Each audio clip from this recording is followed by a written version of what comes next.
Dr. Garassi, I present Donald J. Trump for the degree of Humane Letters Honoris Causa. Trustee John Myers and Professor John Moran, Professor of Business, will assist with placing the hood on the shoulders of Donald J. Trump.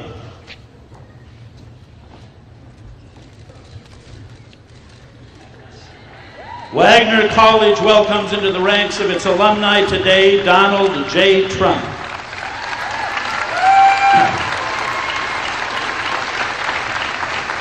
A New York original.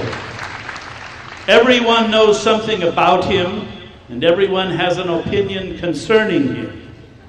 He is brash, demanding, sometimes boastful, but at the same time candid, insightful, and supremely confident. Nothing second best. The Trump name is most commonly associated with superlatives. He owns the largest parcel of land in New York City, the former West Side Rail Yards. He owns the tallest building in downtown Manhattan, 40 Wall Street. The Trump World Tower near the United Nations is the tallest residential tower in the world. Nothing second class. Virtually all of the holdings in Mr. Trump's portfolio are described as world-class luxury developments, including the famous and historic estate Mar-a-Lago, now an ultra-luxury club. Self-promotion aside, the Trump name in the worlds of finance, construction, and real estate mean a dependable return on investment, a job that will finish ahead of time and come in under budget. But most importantly, the Trump name means superior quality. It is not just his love affair with the tallest, the largest, the best, the most luxurious, the rich and famous. It is also his disdain for sloppiness, indecision, incompetence, and plain stupidity. Woolman Rink in Central Park is the clearest symbol of what the Trump Organization means to citizens of New York City. After the expenditure of over $12 million and almost a decade of failed attempts to renovate the aging outdoor ice skating facility, the Donald promised he could begin from scratch and give the city a new Woolman Rink in no more than 6 months at a cost of no more than $3 million. 4 months later, and $750,000 under budget, the job was completed. Woolman Rink was already the largest outdoor ice skating rink in the country, but only since Mr. Trump has it been the best. In his mind's eye, he's a practical, no-nonsense, straight-shooting person. He believes that the art of the deal, the title of his first and perennially best-selling book, is just that, an art. And he knows that you're measured by how much, not by how much you undertake, but by what you finally accomplish. A graduate of the Wharton School of Finance at the University of Pennsylvania, he learned there not to be overly impressed by academic credentials. But he also learned there and continues to realize that a Wharton degree is considered very prestigious. So he has said, "I'm glad I went to Wharton."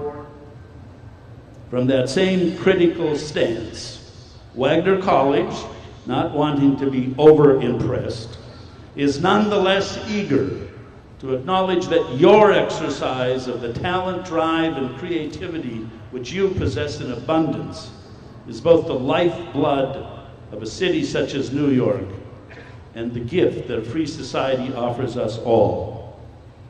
That you strive to be the best at what you do is commendable. That you are the best at what you do is impressive. Wagner College is truly glad that you are here today, and it is our sincerest wish that you will be as glad to have a Wagner degree as we will be to claim you as an alumnus. With the authority vested in me by the Board of Trustees of Wagner College and the laws of the state of New York, I hereby confer upon you, Donald J. Trump, the degree of Humane Letters Honoris Causa, and thereby declare that your name forever be inscribed on the roll of Wagner College's most esteemed alumni.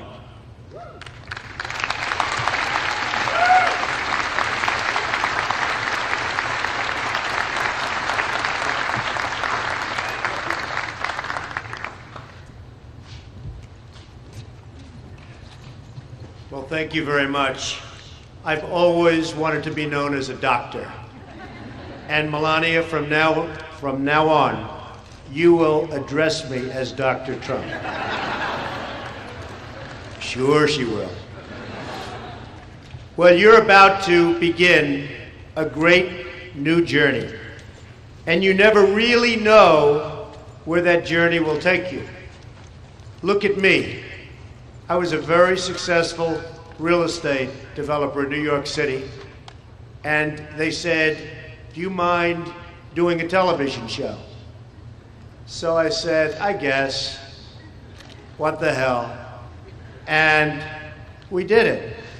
Then after I agreed to do it, I was speaking to my good friend John Myers, who runs a little thing called the General Electric Pension Fund. What is that, a couple of $100 billion or something ridiculous like that, John? People don't know. People just don't know. He's a great guy. And John and some of the NBC folks explained that 95% of the shows that go on the air fail. So I said, why didn't you tell me this before I agreed to do it? But it became really something. And it went to the #1 show on television. So here I am. I'm a star. And there's nothing like it. It beats real estate all the time.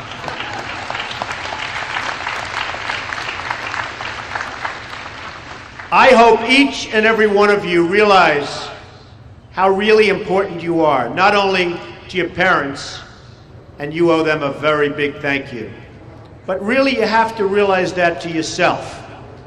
And if you do, you're going to go out and conquer.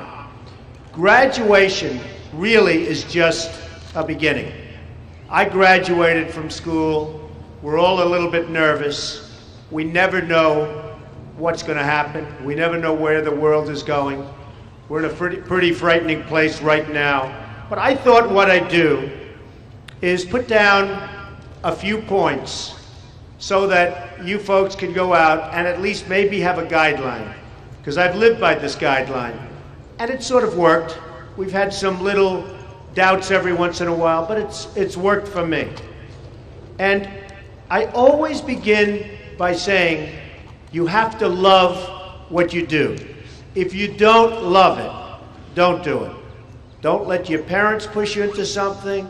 Don't let your girlfriend, your boyfriend, don't let anybody push you in. If you don't love it, don't do it, and probably you won't be very good at it if you're doing something against your will. It may not seem like the right thing at the time, but you've got to love it. Another thing, give 100% of what you've got. No matter how long we're on this planet, if we're 80, 90, or 100 years old, it's really just a speck of time. So give 100%. Just so important. Review yourself every day. How am I doing? Especially now.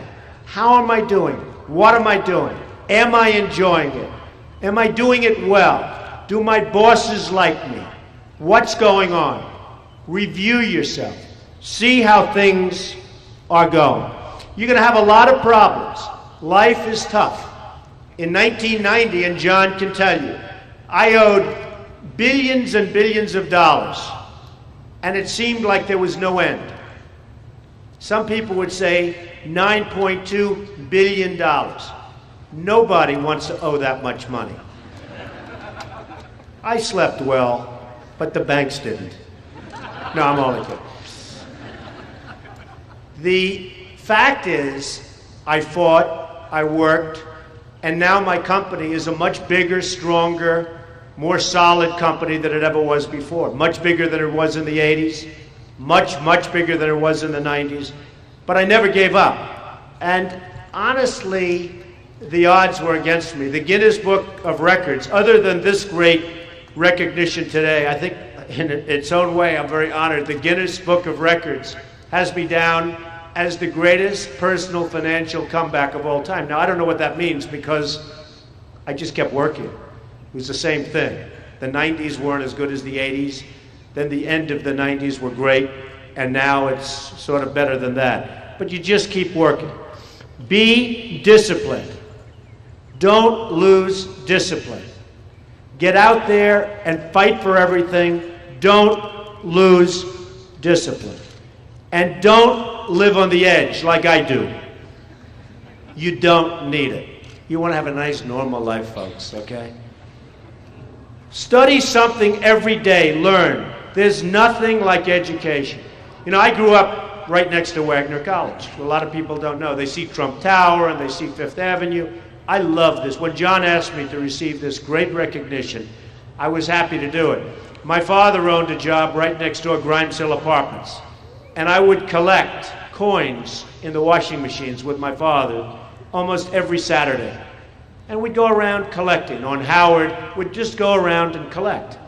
And there usually wasn't too much money in there, but we'd collect. And it'd say, come on, let's make the rounds. And we'd stop at Wagner College a lot. And I happen to think, and I've been to great colleges and great campuses, I happen to think that this is one of the most beautiful campuses anywhere in the United States. I really believe that.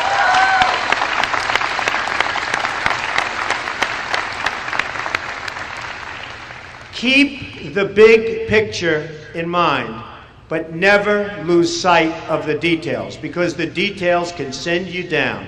If you lose sight of the details, they can send you down. So keep that big picture in mind.